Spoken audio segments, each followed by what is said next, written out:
로렌조가 죽은 다음에는 그의 아들 피에로가 권력을 승계하게 되었습니다.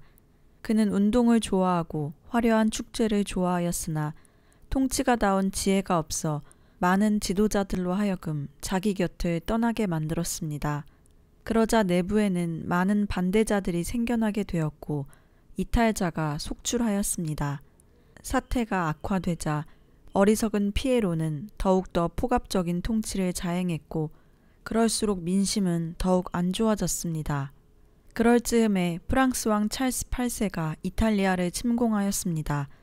플로렌스는 프랑스 편이었으나 피에로가 대중들의 이러한 감정을 무시한 채 나폴리 왕과 교황의 동맹에 공개적으로 가담하였습니다. 프랑스 군대는 플로렌스를 향하여 점점 맹렬한 진격을 해오고 있었습니다. 그러자 피에로는 불현듯 겁을 집어먹고는 백성들과 아무런 상의도 없이 찰스에게 달려가 굴욕적인 평화협정을 체결하였습니다. 그는 플로렌스에게 매우 불리한 여러 가지 정치적인 조건들을 감수하며 받아들였습니다. 그리고 백성들의 불만으로 인하여 자신의 권좌가 흔들리는 것을 깨닫고는 자기의 정치적 입지를 강화하는 폭압적인 조치를 취하려 하였습니다. 그러나 이 일은 오랫동안 참아왔던 백성들의 분노를 폭발시켰습니다. 시의회는 피에로를 권좌에서 내어쫓고 찰스 8세에게 특사를 보내어 그와 담판하게 하는 결정을 하였습니다. 그 대표로 사보나롤라가 임명되었습니다.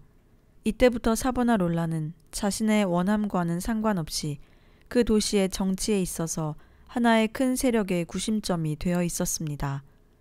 플로렌스 사람들의 그의 설교에 대한 신뢰 때문이었습니다. 따라서 두오모 교회당에서 하는 그의 설교는 그 자체가 이미 정치적인 사건으로 주목받게 되었고 또 사보나롤라 역시 설교 속에서 그 당시의 긴박한 상황을 회피하지 않았습니다. 피에로가 축출된 상황에서 시민들의 신뢰와 존경을 받고 있던 그가 정치적인 중임을 떠맡게 된 것은 피할 수 없는 일이었습니다. 그는 후에 이 당시의 심정에 대하여 이렇게 토로하였습니다. 나는 이제껏 한 사람의 수도자로서의 삶을 살며 안전한 항구에 정박한 돛담배 같은 인생을 지내왔습니다. 그러나 주님께서 내 인생, 마치 이력편주와 같은 생명을 광활한 바다로 떠밀어 내보내셨습니다.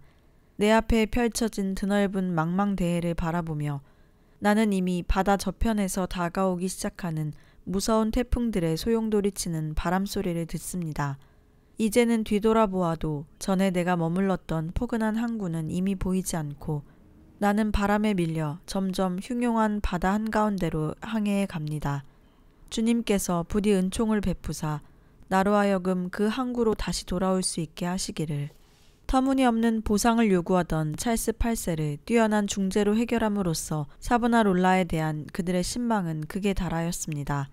프랑스 왕 찰스와 그의 군대들이 떠나간 후 플로렌스 시민들은 메디치 가문의 통치를 대신하여 어떤 종류의 정부 형태로 플로렌스를 이끌어갈 것인지에 대하여 의견이 분분하게 되었습니다. 이때 사보나롤라는 설교를 통하여 그 시대의 플로렌스의 정치를 향한 자신의 뜻을 밝혔습니다. 정부 형태에 대하여 결심하지 못하고 있는 플로렌스 시민들에게 사보나롤라는 군주제와 공화정의 장단점을 자세히 설명한 후에 최종적으로 다음과 같이 말하였습니다. 만약 한 나라를 다스리는 군주가 선한 사람이라면 군주제는 가장 훌륭한 통치 형태가 될 것입니다. 그러나 그가 악한 사람일 경우 군주제는 가장 최악의 정부 형태가 됩니다.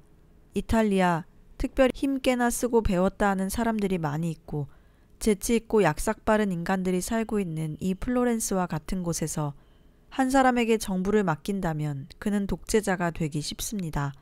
우리에게 가장 적합한 정부 형태는 주권이 시민에게 있는 통치 형태입니다. 그리고 그 정부에 시민들이 모두 참여하는 형태가 가장 바람직합니다. 사보나롤라는 법에 의한 정당한 과세, 비인간적인 고문의 폐지, 고리 대금업과 도박 행위의 금지, 정당한 경제활동의 보장, 억울하게 판결을 받은 자를 위한 항소의 보장, 가난한 자를 위한 양식의 공급 등을 체제의 골자로 하는 공화정부를 수립할 것을 주장하였습니다. 플로렌스는 그의 의견에 순응하여 공화정을 수립함으로써 플로렌스 공화국이 되었습니다. 비인간적이고 사악한 법률들은 개정되거나 폐지되었습니다. 정치 제도와 행정 조직은 민주화되었습니다. 역사적으로 플로렌스 공화국의 이 같은 새로운 입법 질서와 정치 제도, 법률 등은 이후 많은 나라가 공화정으로 가는데 본보기가 되었으며 현대 민주정치 질서 형성에 큰 영향을 끼쳤다고 합니다. 피에로를 대신하여 플로렌스의 통치자가 되어달라는 요구를 응한 것은 그렇게 함으로써 자신의 개혁을 신정 정치로 이어지게 할 수 있으리라는 생각에서였습니다. 우선 그는 사치하고 음란한 사회의 문화를 복음으로 정화시키는 작업에 들어갔습니다. 그리고 침체의 늪에 빠져있던 경제 부흥에 박차를 가하였습니다. 그는 교회들이 소유한 모든 금과 은을 팔아서 가난한 자를 구제하는 데 써야 마땅하다고 주장하였습니다. 바로 이때가 그의 개혁운동이 절정에 달하던 시기였습니다. 이 모든 개혁의 중심은 정치적 수완이 아니라 하나님의 말씀의 선포였습니다. 설교단은 세상 역사의 뱃머리이다 라는 토마스 카를라일의 말이 이때처럼 확실하게 이루어진 적도 흔치 않았을 것입니다.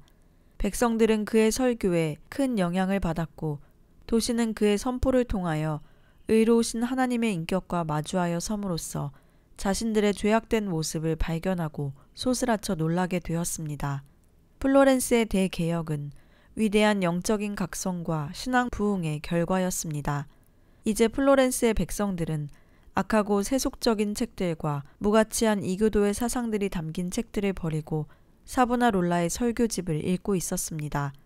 이 광경은 마치 종교개혁 시대의 사회 분위기가 어떠할 것인가를 보여주는 예고편인 듯 하였습니다. 영적인 큰 각성이 일어났던 때에 흔히 그러했던 것처럼 사람들은 이제 하나님의 말씀의 깊은 뜻을 이해하는 일에 관심을 기울였습니다. 설교단은 하나님의 말씀이 선포되는 곳이라는 확신을 모든 사람들에게 체험적으로 심어주었으며 말씀의 해설은 항상 그들로 하여금 귀 기울이게 만드는 사역이었습니다. 이제 모든 죄인들이 교회에 나와 예배를 드렸고 형식적이던 신자들은 조국의 죄악을 애통해하며 하나님 앞으로 나아가는 제사장들이 되었습니다. 부자들은 자신들의 재산을 팔아 가난한 동포들에게 나누어 주었고 상인들은 부당하게 얻은 이익들을 사회에 되돌려 주었습니다. 철천지 원수지간이던 사람들이 진심으로 서로를 용서하며 용납했고 자선을 베풀려는 열심이 온 도시에 충만하였습니다. 수도사를 지망하는 사람이 늘어나게 되어 초기에 50여 명밖에 안 되던 산 마르코 수도원의 식구가 230명이 넘게 되었고 그들 중에는 아주 지체 높은 귀족들의 자제도 있었습니다. 교회와 수도원은 그 옛날의 청빈함을 회복하였고 성직자들은 말씀을 연구하고 기도하는 일에 몰두하였습니다. 건달들은 사라지고 감옥은 텅텅 비었으며 불황아들의 유행가는 하나님을 찬양하는 노래로 바뀌었습니다. 백성들은 그동안 몰두해오던 허영과 사치를 버렸고 음탕과 광란의 상징이던 사육제의 행사는 그쳤습니다. 당시 유행하던 가발과 가면, 세속적인 책들과 음란한 그림 등을 태웠습니다. 사람들은 찬양을 부르며 골목골목을 다니면서 이런 쓸데없는 것들을 거두어들이기 위하여 마차를 끌고 다녔습니다. 이제 플로렌스 시민들의 관심은 그런 세속적인 것에서 멀어졌습니다. 헛된 것들은 거두어졌고 사람들은 플로렌스 광장에 모였습니다. 소위 허영의 화영식이라고 불리워지는 이 행사의 절정은 세속적인 책들과 음란한 그림, 유치한 가면과 유행하던 가발 등을 불태우는 것이었습니다. 그들이 거두어들인 물건들을 팔각형의 피라밋 모양으로 쌓았는데 그것은 7층으로 쌓아 올려졌습니다. 1층만도 그 둘레가 72m, 높이가 18m였으니 그 산적함은 가히 산더미 같은 것이었습니다. 영적으로 각성한 이 백성들은 찬양을 부르면서 종을 치며 여기에 불을 붙였습니다. 성경에 대한 사보나롤라의 사랑과 본문에 대한 박식함은 실로 뛰어났습니다. 신구약 66권의 본문을 거의 외웠으며 헬라어와 히브리어 원전을 자유롭게 읽었다니 성경에 대한 그의 애착이 얼마나 뛰어났는가를 짐작할 수 있습니다. 그는 중세 가톨릭 신학에서 벗어나지 못했음에도 불구하고 복음에 대한 강조, 하나님의 의에 대한 영적인 감각, 그의 영광스러운 통치에 대한 영혼의 갈망이 있었던 까닭은 그에게 가장 심대한 영향을 끼친 것이 성경이었기 때문입니다. 그의 유명한 설교는 노아의 방주, 출애굽기, 학개, 에스겔, 아모스, 모세와 요한계시록 강해였습니다. 그는 성경의 권위를 확신하였습니다. 그는 말하기를 나는 교회가 갱신되기를 갈망하며 설교한다. 나는 이 일에 있어서 오직 성경만을 나의 유일한 길잡이로 삼았다 라고 하였습니다. 무엇보다도 사보나롤라는 깊은 기도의 사람이었습니다. 수도원에 있을 때 말씀을 전하고 독서를 하는 시간 이외에는 대부분의 시간을 무릎을 꿇은 채로 지냈습니다. 그리하여 그는 기도 생활 속에서도 다른 사람과 비교되지 않은 뛰어난 깊이를 소유하게 되었는데 이것이 영력 있는 선포 사역의 중요한 비결이었습니다. 깊은 기도는 필연적으로 기도 시간의 연장을 가져왔는데 무릎을 꿇고 간절히 드리는 그의 기도는 대체로 대여섯 시간씩 계속되었다고 합니다. 어떤 때는 기도하고 일어나서 말씀을 강론하기 위하여 단상에 오르는 그의 얼굴에서 밝은 광채가 발하여 회중들이 그 광채를 뚜렷이 의식할 정도였다고 합니다. 개혁에 대하여 열망하면 할수록 그의 기도 생활은 점점 더 열정과 헌신을 더해갔습니다. 그의 동료 수도사는 말하기를 기롤라모 사보나롤라는 늘 기도에 몰두하곤 하였는데 아주 빈번히 깊은 황홀경 속으로 들어가곤 하였으며 때로는 하나님을 향한 거룩한 열망에 사로잡혀서 여러 날 동안 한적한 곳에 응거하며 하나님과 깊은 영적 교제로 들어가곤 하였다 라고 했습니다. 그 한 예로 1486년 성탄절 저녁에 사보나롤라는 5시간 이상이나 하나님의 임재에 잠겨 강단에서 움직이지 않고 앉아 있었는데 그의 얼굴은 교회 안에 있는 모든 사람들에게 빛을 발하고 있었으며 이 같은 일은 그 후에도 아주 여러 번 있었다고 합니다. 우리가 기억하여야 할 것은 이 하나님의 사람 기롤라모 사보나롤라는 당시 중세시대 말기에 부패한 가톨릭의 교권주의에 항거하여 개혁을 외친 수도사가 아니었다는 것입니다. 이 사람은 무엇보다도 깊은 영성을 소유한 사람이었으며 그 영성은 선지자적인 열정을 가진 영력 있는 설교로서 나타났습니다. 그를 움직이고 있는 열정은 영적으로 하나님을 깊이 경험한 자들에게서만 볼 수 있는 하나님의 의에 대한 뼈저린 열망이었습니다. 개혁가 마틴 루터에게 깊은 정신적 토양을 제공한 사람들은 존 위클리프, 보헤미아의 존 후스 등이었습니다. 특별히 그가 비텐베르그 성당에 95개 조항을 게시함으로 종교개혁의 횃불을 높이 쳐들었을 때 그는 사보나롤라의 생애와 교훈으로부터 자신이 많은 감화와 교훈을 받았음을 고백하였습니다. 기롤라모 사보나롤라가 그러했던 것처럼 끊임없는 개혁의 반대자들의 도전과 박해에 직면하면서 루터는 더욱더 깊이 사보나롤라를 이해하게 되었을 것입니다. 그래서 루터는 사보나롤라를 가리켜 중세의 수도사라 부르지 않고 최초의 개신교 순교자라고 하였습니다. 많은 역사가들은 사보나롤라 시대의 정치 상황이 루터의 시대와 유사했다면 종교개혁이 한 세대 앞당겨졌을 것이라는 견해를 말하기도 합니다. 로렌조가 죽은 후 사보나롤라가 정치 문제에 개입하게 되자 그에게는 필연적으로 정치 문제에 있어서 그와 의견을 달리하는 정치적 적대 세력들이 떠오르게 되었습니다. 그리고 이들은 피에로의 복권을 추진하는 정파들과 연대하여 사보나롤라의 엄격한 신정 통치에 반발하는 강력한 세력을 구축하게 되었습니다. 사보나롤라의 정적들은 그를 제거하는 데 교황의 힘을 빌고자 하였습니다. 그들은 교황에게 사보나롤라를 중상모략하는 허위 보고서를 제출하였습니다.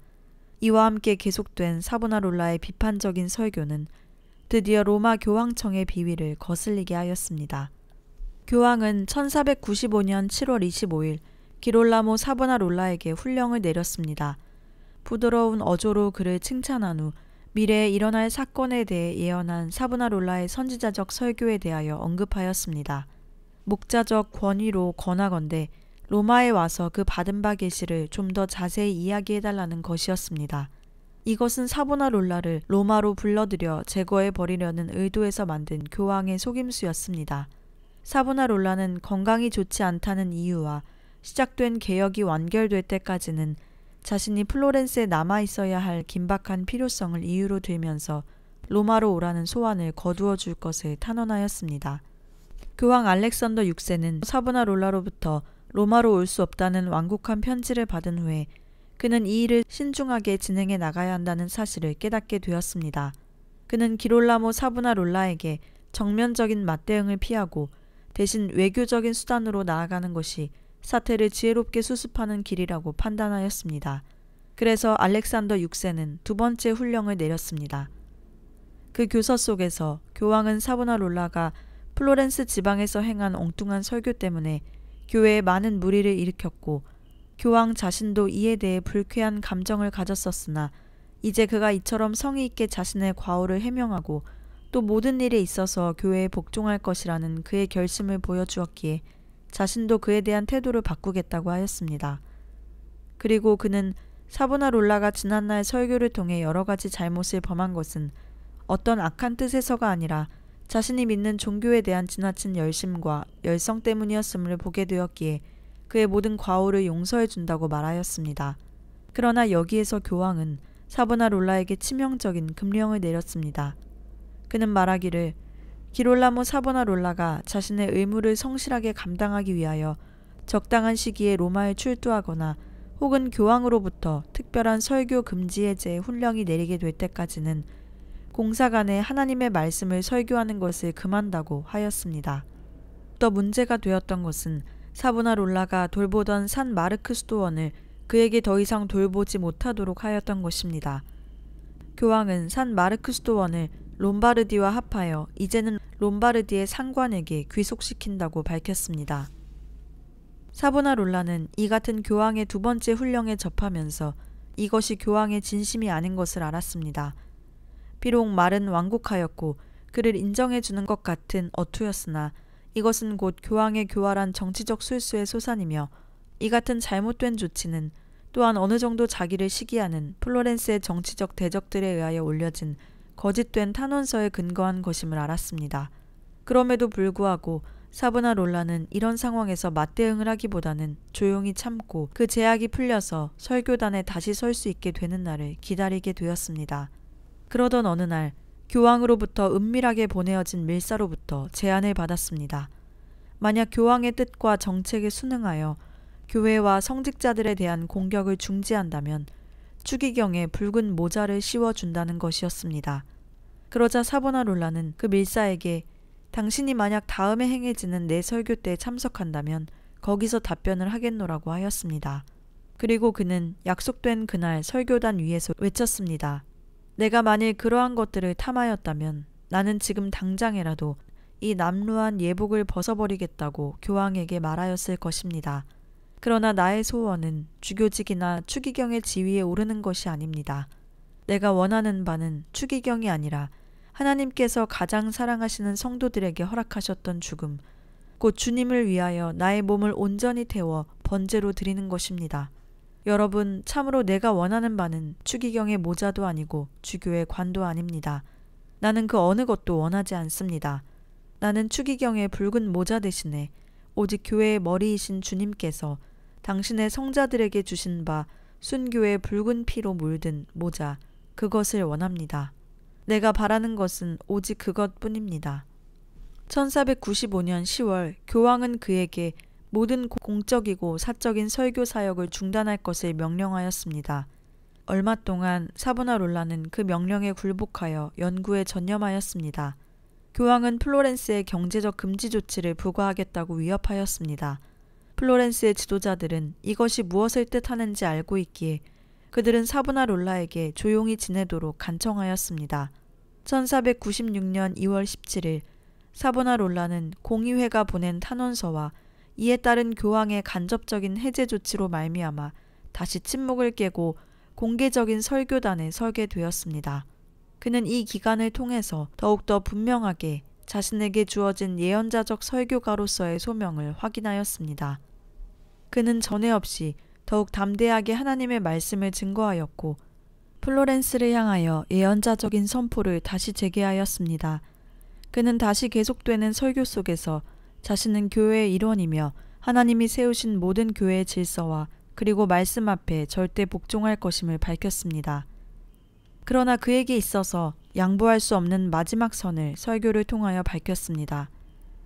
교황과 및 교회의 제도는 하나님이 세우신 것이지만 하나님에 의하여 세워진 그 직분에 자리 잡고 있는 사람들의 신앙이나 행위가 의로움, 사랑, 복음 등에 배치되는 것이라면 그들은 스스로 자신들이 하나님이 세워주신 사람들이 아니라는 것을 드러내는 것이라고 주장하였습니다. 그래서 그는 알렉산더 6세에 계속되는 도전 앞에 이렇게 말했습니다. 교황이여, 당신은 비록 교황일지라도 나에게 기독교의 사랑이나 복음에 배치되는 어떤 것도 명할 권리는 없습니다. 나는 당신이 그러한 것을 명령하지 않으시리라고 확신합니다. 그러나 만약 그렇게 한다면 나는 말할 것입니다. 당신은 지금 그릇 행하고 있으며 따라서 당신은 더 이상 하나님이 보내신 좋은 목자나 교회를 위한 중재자가 아닙니다. 우리 중 누구도 거룩하신 하나님과 또 그의 사랑에 반대되는 어떤 것들을 명령받을 필요가 없고 교회가 이런 것들을 명령한다면 우리는 그것에 복종할 필요가 없습니다.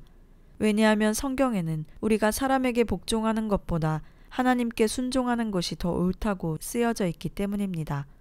사보나롤라는 로마 가톨릭의 교리를 존중했으나 그럼에도 불구하고 모든 교리는 성경에 의하여 판단을 받아야 한다는 것이 그의 신념이었습니다.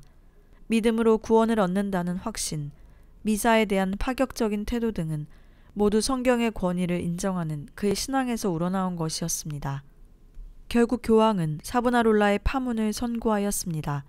처음에는 친구들이 그와 함께하였으나 시간이 흐르자 거의 대부분이 교황의 위협에 굴복하여 사보나롤라의 곁을 떠났습니다.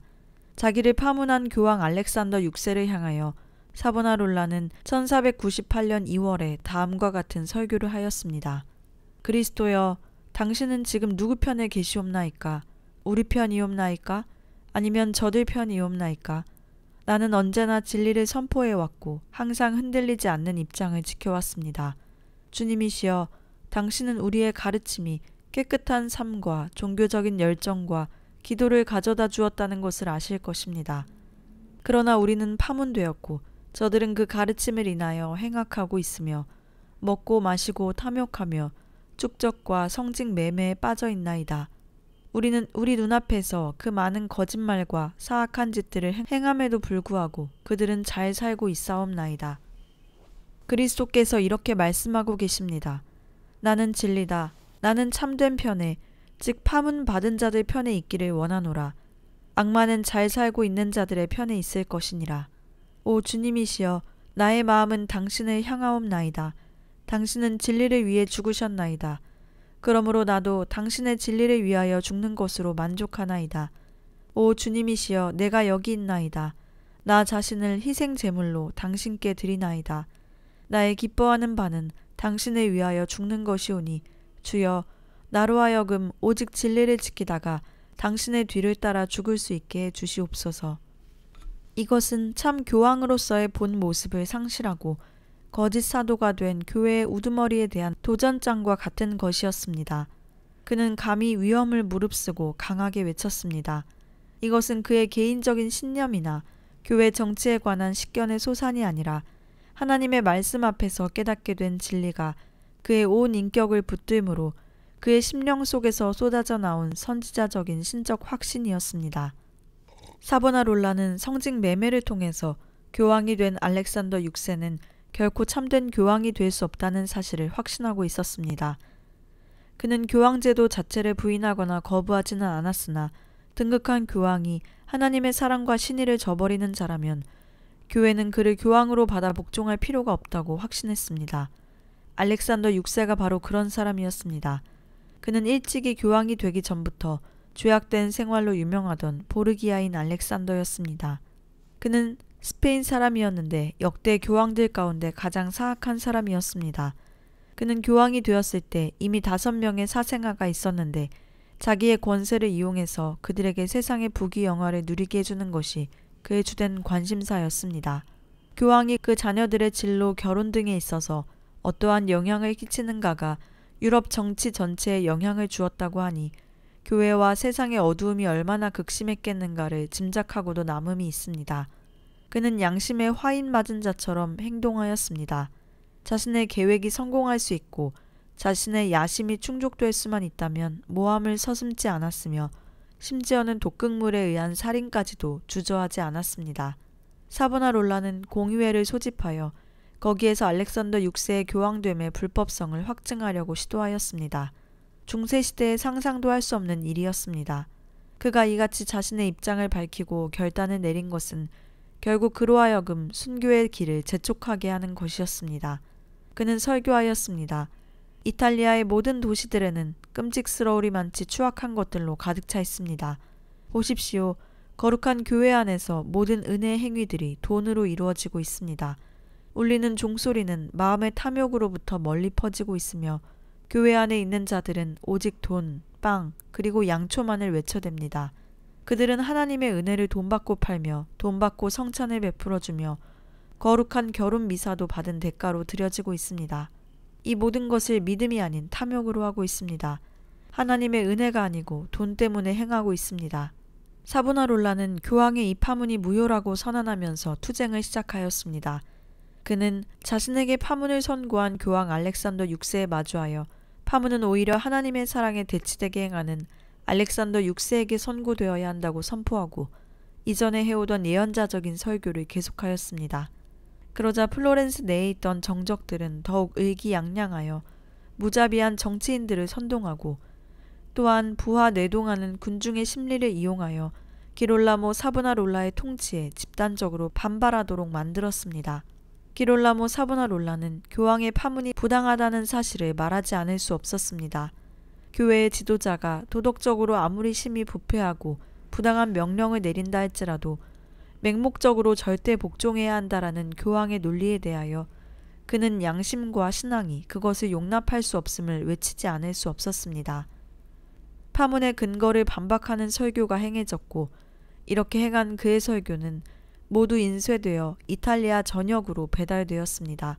이것은 교황으로 하여금 자신의 파문에 대해 사보나롤라가 조직적으로 반항하고 있다는 분노를 갖게 하였습니다.